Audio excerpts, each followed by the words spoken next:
I don't believe that what will serve us is to move into a matriarchy. We've got to come into a place where we can find balance. I feel like this is a very important conversation for us to be having, especially right now, because I think it's vitally important that this pendulum doesn't swing all the way to the other side.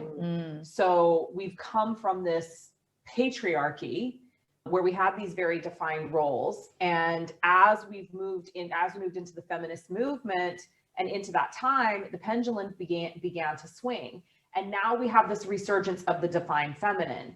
But we cannot have a resurgence of the divine feminine if we don't consider the divine masculine. And we need to understand that, you know, when the topic, the polarity agenda came to me, it was because this is another way that we are controlled and manipulated by an agenda that doesn't serve the highest and best good of humanity. Because as long as we stay divided, we are easy to control and manipulate.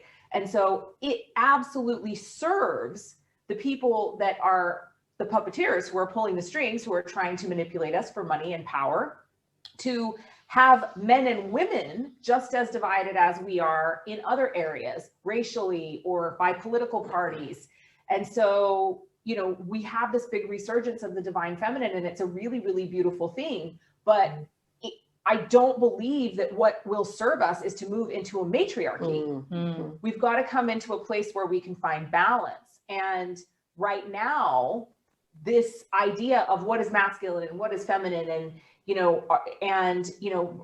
in all areas. I mean, I hope one of the things that we dive into is what this looks like in the spiritual community, because there are a lot of projections and perceptions about women in business who are too masculine, who need to be more feminine, who need to tap more into their feminine side. So I just really wanted to open the conversation to talk about all of these things, put them on the table, but also with the realization that we get to choose. We get to step into these conversations and now move into a new era where we can choose balance. And we get to choose that balance not only in traditional genders between us and our significant others, or us and our children, but within ourselves. So we get to choose what that balance of masculine and feminine looks like internally. And I think that hopefully this conversation will be a start to people not allowing themselves to be controlled, manipulated, shamed, judged, projected upon by anyone,